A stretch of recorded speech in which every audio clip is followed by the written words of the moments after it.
Good afternoon বন্ধুরা, welcome back to my channel. আশা করছি খুব ভালো আছো আর আমি এই মুহূর্তে সুস্থ আছি, মোটামুটি ভালো আছি।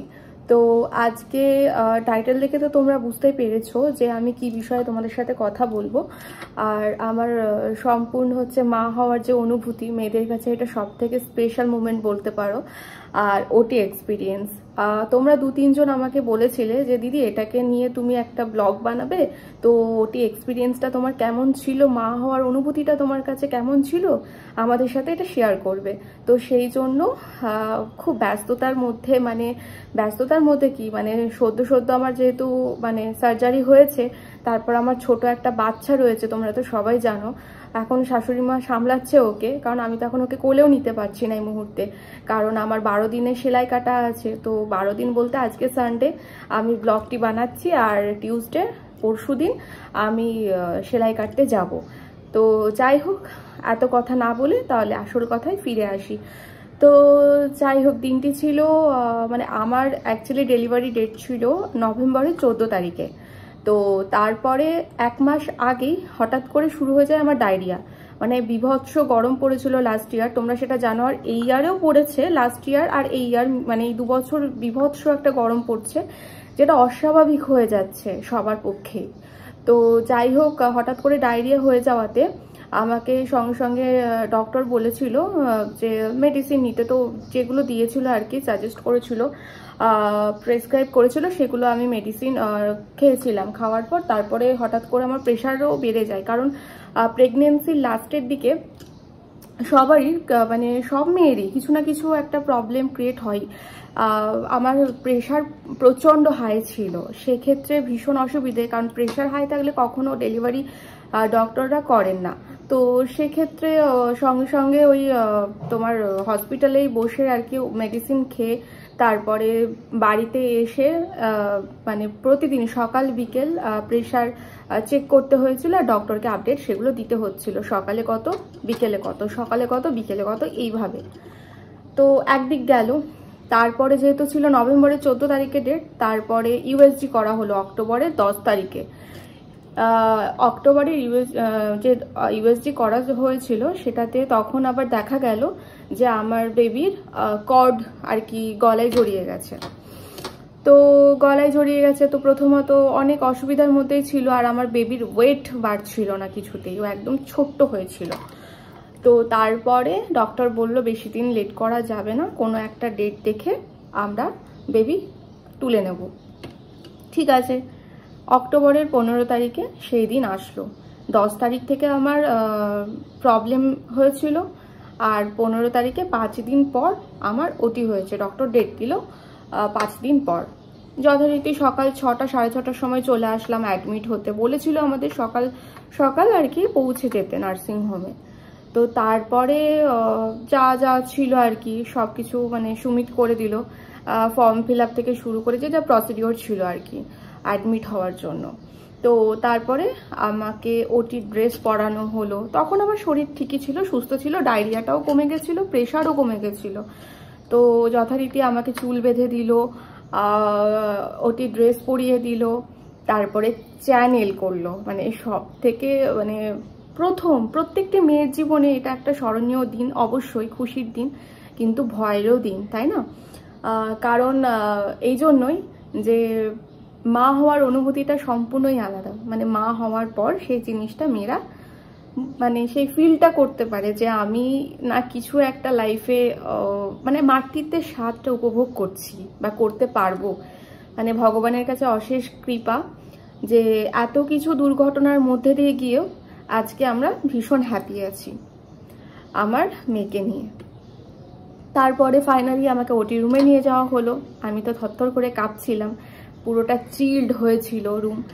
তো তারপরে যথারীতি যেটা হয় অ্যানাস্থেসিয়া করা সমস্ত কিছু, শুধুমাত্র বজরংবলীর নাম নিয়েছিলাম, বাস এইটুকুই। আর তোমরা যারা নতুন মা হবে রিসেন্ট, তো একটাই কথা বলবো, ঠাকুরের নাম করবে আর বলবে আমার বাচ্চা যেন সুস্থভাবে জন্মগ্রহণ করে, বাস এটাই। তো যাই হোক, যথারীতি আমিও ঠাকুরের নাম করছিলাম।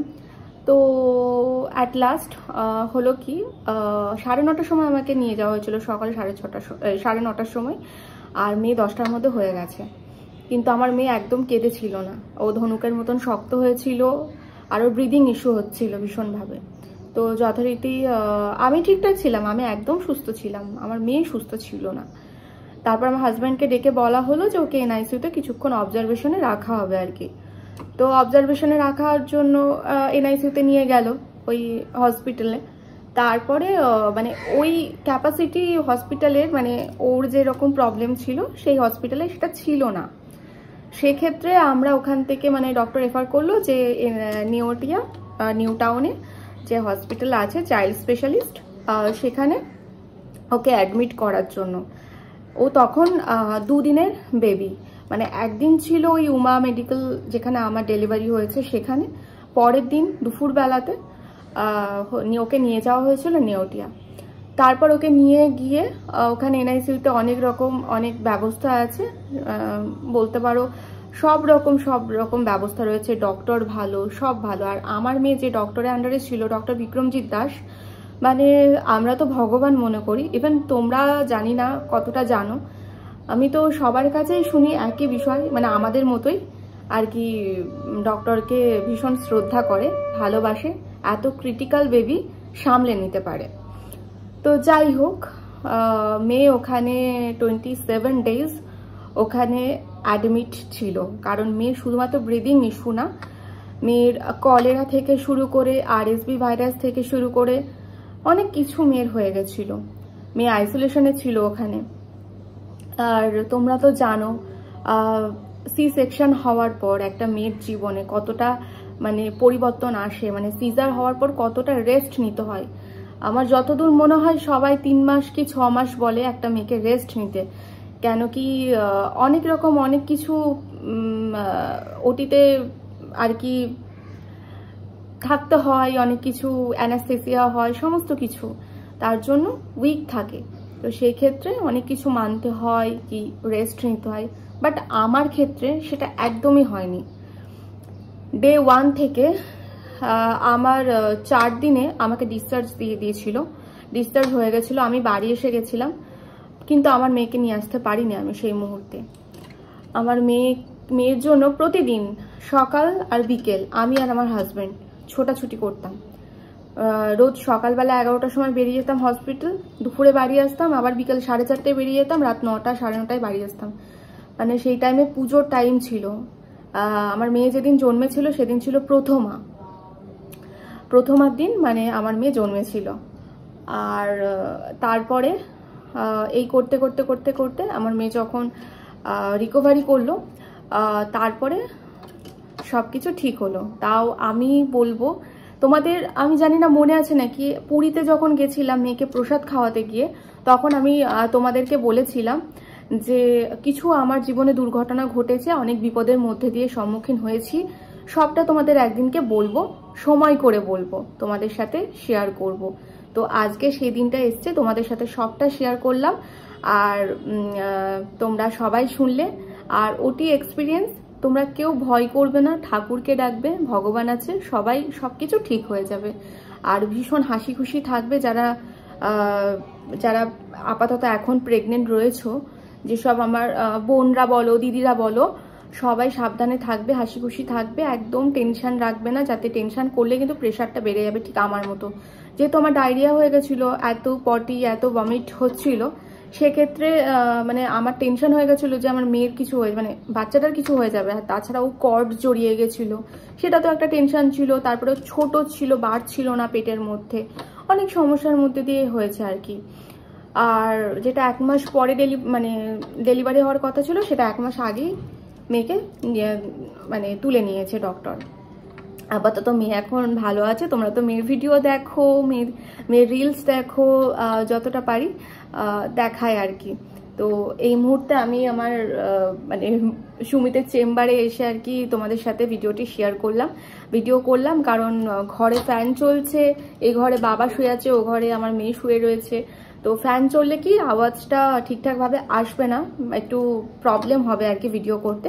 তাই এই চেম্বারে এসেই, সুমিতের চেম্বারে এসেই ভিডিওটি তোমাদের সাথে শেয়ার করলাম। ভালো লাগলে অবশ্যই একটা লাইক করে দিও, আর আমার ইউটিউব চ্যানেল বং ডিম্পি তোমরা সাবস্ক্রাইব করে দিও যারা নতুন বন্ধু আছো, আর আমার ফেসবুক পেজ মানে ফলো করে দিও যারা নতুন বন্ধু ফেসবুক থেকে দেখছো আমার ভিডিও। তো এইটুকুই বলা, আর তোমরা আমাকে অনেক সাপোর্ট করছো, তার জন্য অনেক ধন্যবাদ। আর আজকের মতো এইটুকু, দেখা হচ্ছে অন্য কোনো নেক্সট ব্লগে। সবাই ভালো থেকো, সুস্থ থেকো, গরমে বেশি বেশি করে জল খেও। তো আজকের মতো টাটা।